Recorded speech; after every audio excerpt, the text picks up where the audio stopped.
Assalamualaikum warahmatullahi wabarakatuh. Sebelumnya saya memperkenalkan diri, nama saya Andi Surya, SH, Sarjana Hukum. Kami tergabung dalam perhimpunan Advokat Indonesia, Peradi ya. Jadi terkait adanya laporan, adanya klarifikasi tentang pungutan sewa lahan yang dilaksanakan oleh pemilik lahan. Perlu saya jelaskan kepada teman-teman media semua bahwa pungutan tersebut benar adanya. Pertama itu adalah benar adanya. Kemudian apa yang menjadi dasar sehingga kami melakukan pungutan tersebut?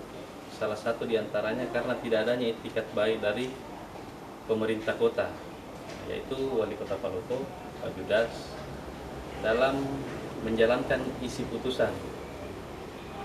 Karena dalam isi putusan itu jelas dikatakan bahwa memerintahkan kepada Wali Kota Palopo untuk membayar ganti kerugian kepada penggugat, yaitu Buya Andi Ihsan, dalam hal ini selaku penggugat.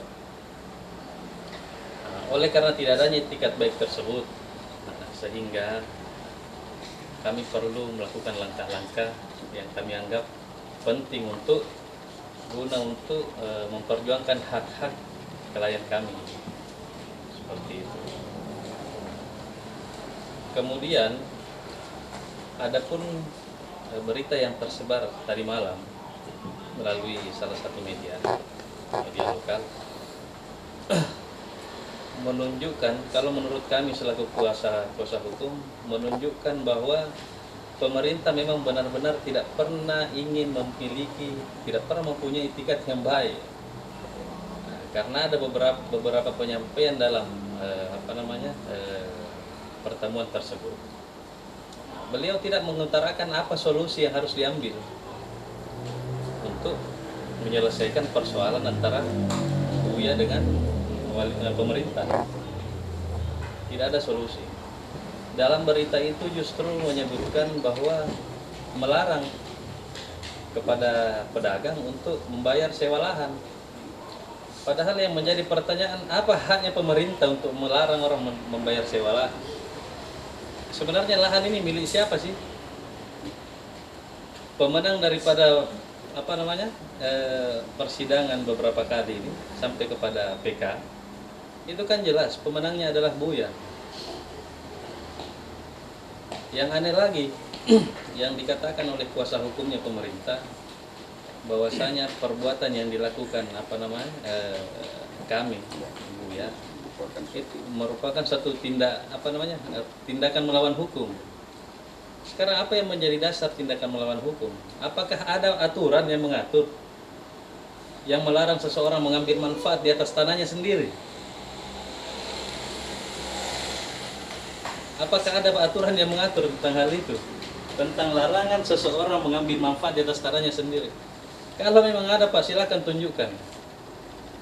Pak Wali Kota maupun melalui kuasa hukumnya boleh datang kepada kami mempertanyakan. Jadi apa yang kami lakukan beberapa hari ini, yaitu mengambil pungutan di pasar sentral ini, itu merupakan hak daripada pemilik lahan, karena dia merasa terzolimi. Putusan yang telah inkrah pada tahun 2015 itu kan jelas, yang dalam isi putusannya itu menyatakan bahwa penggugat adalah pemilik satu-satunya lahan seluas 19.044 meter persegi. Itu jelas, Pak, di situ. Kemudian menghukum tergugat, yaitu pemerintah Wali Kota Palopo, atas tindakannya menguasai objek sengketa adalah perbuatan tanpa hak dan melawan hukum. Jadi jelas sekali. Jadi perbuatannya pemerintah ini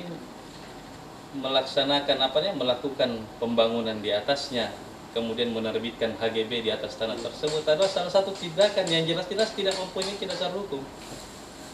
Ketika kita tarik kembali, perbuatan tersebut itu cacat secara formil, cacat formil, dia cacat hukum. Tidak dapat, tidak bisa lagi dianggap sejak 2015 itu HGB itu masih berlaku sebenarnya. Jadi sejak itu HGB ini dianggap tidak Kami anggap berlaku lagi. sudah tidak berlaku lagi karena adanya perbuatan pemerintah yang tanpa hak dan melawan hukum. Ketika kita bicara melawan hukum, silakan dikembangkan apa itu sih melawan hukum. Melawan hukum berarti melakukan tindakan-tindakan yang di luar dari apa yang seharusnya diatur oleh undang-undang kita. HGB boleh dilahirkan dari tanah pribadi ataupun tanah negara. Kalau dia bersifat tanah pribadi, maka ada MOU kerjasama antara pemilik lahan dengan pengembang. Dalam hal ini pemerintah dia membangun HGB di atas kan menyatakan bahwa itu adalah tanah milik negara. Sekarang statusnya tanah negara ini telah berubah sejak turunnya putusan 2015 yang menyatakan bahwa penggugat adalah pemilik satu-satunya. Maka sejak itu pula yang namanya HGB ini secara sebenarnya telah gugur dengan sendirinya karena telah cacat formil, cacat hukum dia. Tapi setelah terbitnya di 2015 tadi itu, adakah pertemuan antara pihak pemerintah dengan pihak Buya begitu? Jadi perlu saya sampaikan bahwa setelah jatuhnya putusan, turunnya putusan itu pada tahun 2015, penggugat ini mengajukan permohonan eksekusi di Pengadilan Palopo. Hal itu sudah dilakukan di dalam aturan pengadilan. Ketika seseorang bermohon mengenai permohonan eksekusi, itu kan ada proses-proses yang harus ditempuh. Salah satunya menegur pemerintah. Ada perintah langsung dari ketua pengadilan untuk memerintahkan untuk segera membayar ganti kerugian tersebut. Dan itu dilaksanakan 3 sampai 4 kali. Jadi unmanning kita sudah mengamani pemerintah sejak tahun 2015, 2016 dan seterusnya. Yang dimana unmanning ini kan sebenarnya cuma memakan waktu 8 hari. Ketika 8 hari tidak dilaksanakan, maka unmanning kedua. Setelah dilakukan unmanning selanjutnya ditunggu lagi. Jadi 3 kali 8 hari ya, 8 kali 3. Nah, setelah itu seharusnya pemerintah ini melaksanakan apa isi unmanning itu, perintah membayar. Namun lagi dan lagi itu tidak dilakukan oleh pemerintah. Sehingga pemilik lahan Buya Andi Ihsan ini bersabar menunggu itikat baik daripada pemerintah. Jadi sejak tahun 2015 sampai dengan saat ini barulah keluar penetapan dari Pengadilan Negeri Palopo yang menetapkan bahwa pemerintah untuk segera menganggarkan biaya ganti rugi tersebut di DPR. Itu tahun berapa keluar itu, Pak? Jadi keluarnya itu tahun 2020 bulan Januari tanggal 6. Kemudian yang perlu ini saudara-saudara sekalian ketahui, ada kejanggalan di sini. Kejanggalannya adalah sejak dikeluarkannya penetapan pada tanggal 6 2020 itu, Januari 2020. Rupanya pihak pengadilan tidak menembuskan kepada pemohon. Justru yang paling pertama kali mengetahui adanya penetapan ini adalah Wali Kota Palopo. Pihak kami nanti mengetahui keluarnya penetapan itu pada tanggal 13 Oktober 2020 baru kami mendapatkan isi penetapan itu. Yang menjadi pertanyaan, kami ini kan selaku pemohon. Kenapa kami yang selaku pemohon justru kamilah yang paling terakhir mendapatkan? Itu pun tidak didapatkan dengan kami menunggu di rumah kemudian datang. Kami yang mendatangi ketua pengadilan untuk meminta mana penetapannya, kenapa tidak dikeluarkan. Nah, rupa-rupanya jawaban daripada ketua pengadilan ini mengatakan bahwa penetapan itu sudah keluar Bu ya sejak bulan Januari. Itulah yang menjadi kekecewaan kami sama ketua pengadilan. Jadi penetapan ini sudah berada di pihak pemohon seperti itu. Jadi penetapan ini berada di pihak pemohon itu sejak tanggal 13 Oktober 2020. Itu asli atau berbentuk kopian atau? Itu berbentuk kopian. Jadi yang kami dapat hanya kopian, bukan aslinya. Padahal seharusnya kamilah yang mendapat aslinya karena kamilah pemohonnya. Seperti itu. Jadi memang ada ketimpangan di sini. Kemudian ada satu informasi yang perlu teman-teman media ketahui. Jadi sehari, ini informasi dari Ketua Pengadilan. 1 hari setelah dikeluarkannya penetapan itu pada tanggal 6, besoknya Ketua Pengadilan, Wali Kota Palopo mendatangi Ketua Pengadilan. Dia mendatangi Ketua Pengadilan, mempertanyakan kenapa penetapan itu dikeluarkan. Oh, dia protes. Dia protes. Jadi wali kota ini protes. Kenapa ini dikeluarkan? Dan itu pun bertemunya tidak di dalam kantor, tapi di lahan parkir. Jadi bukan pertemuan resmi. Jadi wali kota menyampaikan. Kemudian wali kota membawa, menurut informasinya, wali kota membawa sejumlah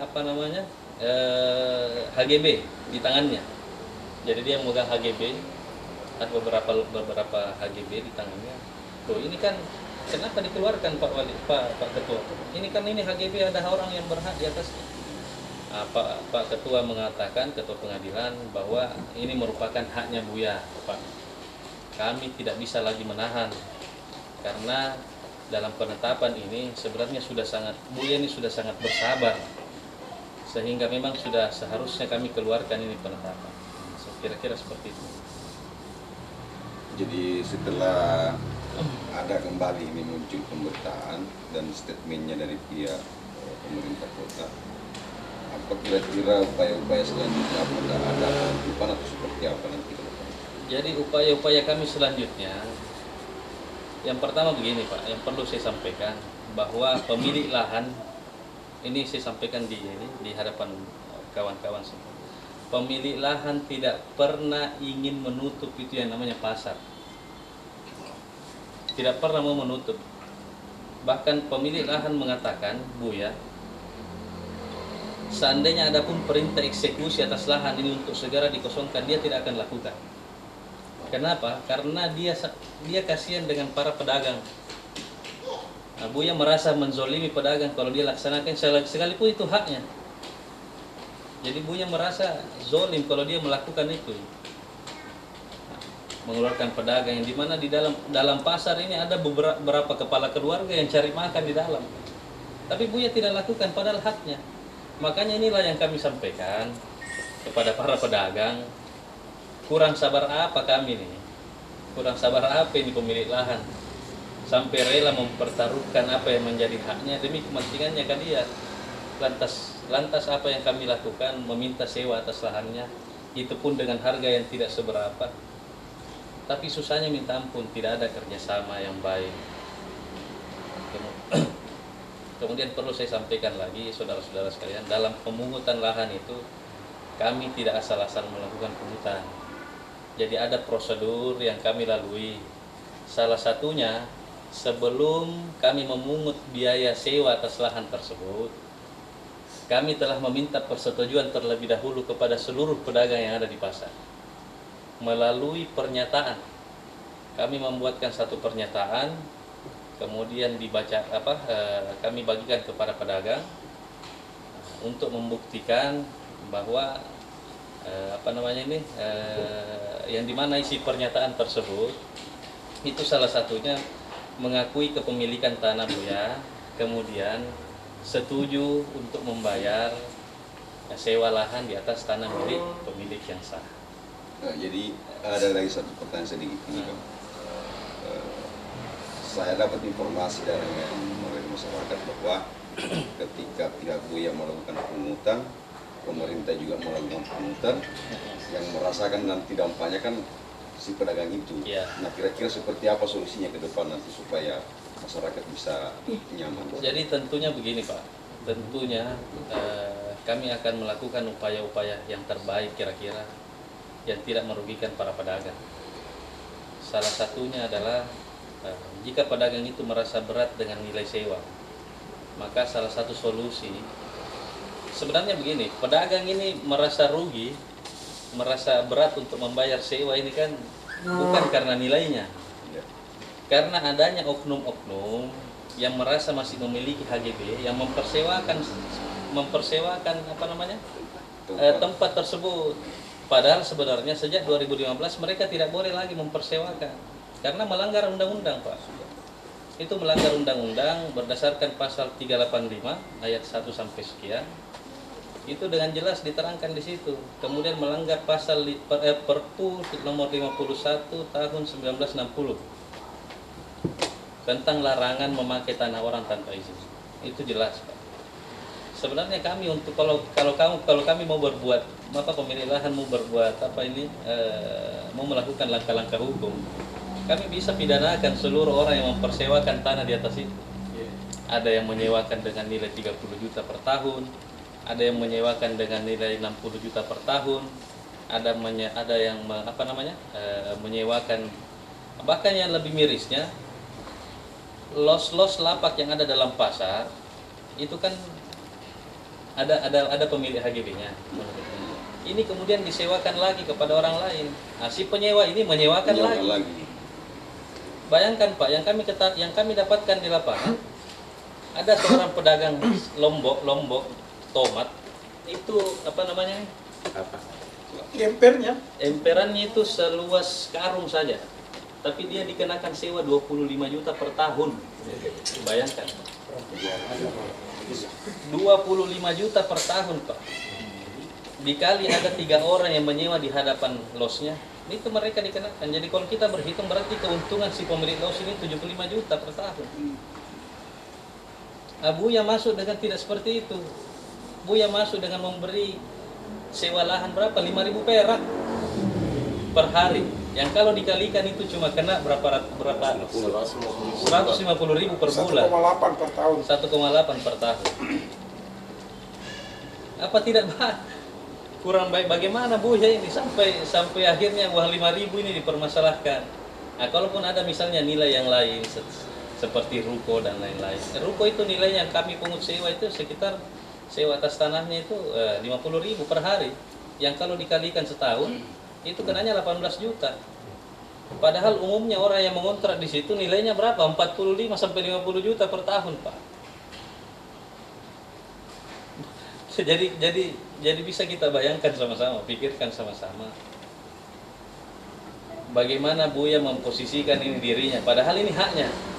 Tapi dia tidak semena-mena langsung mau menyewakan orang dengan harga yang sama. Tapi jauh di bawah rata-rata. Dan yang paling penting pada saat itu yang berjalan sekarang ini di pasar. Kami juga tidak menutup hak daripada pemerintah. Pemerintah tetap boleh memungut retribusi, kebersihan, keamanan, kemudian retribusi yang lain. Nah, cuma yang kami pertanyakan ini uang yang retribusi yang dibayar sama para pedagang ini dilarikan kemana? Yang los-los dalam. Nah, sejak 2015 itu kan tidak boleh lagi ada sewa menyewa di atas itu, apalagi mengambil manfaat. Kira-kira seperti itu. Kalau mengenai ini Pak, yang isu yang dipangkep itu yang mengenai persidangan waris itu seperti apa? Karena itu alasannya Pak Wali sampai saat ini mau membayar tadi karena masih bermasalah dengan hukum juga masalah yang dipangkep itu bagaimana, Pak? Jadi dalam berita yang beredar ini kan, makanya inilah perlu kami jelaskan juga sama teman-teman media bahwa yang disampaikan Pak Wali proses hukum belum selesai. Sekarang pertanyaannya, memangnya penetapan ini proses hukum ini kan penetapannya sudah keluar sejak Januari dan Anda ketahui sejak Januari itu kan sudah finish, tidak ada lagi. Perintahnya jelas, disuruh membayar ganti kerugian kepada pemilik lahan 38 miliar. Tapi pemerintah tidak laksanakan sampai sekarang. Kemudian terkait adanya gangguan oknum-oknum dari jadi perlu saya sampaikan bahwa benar yang dipangkep itu ada putusan mengenai 37 ahli waris. Namun perlu diketahui oleh teman-teman media, khususnya pemerintah Kota Palopo, Pak Judas, berikut dengan kuasa hukumnya, bahwa bedakanlah yang mana antara ahli waris dengan harta waris. Harta waris itu berada objeknya ada di Palopo, sedangkan ahli waris itu memang dipangkap. Kita tidak memungkiri adanya ahli waris itu. Bahkan 37 orang itu kurang kalau kita mau tarik. Kurang.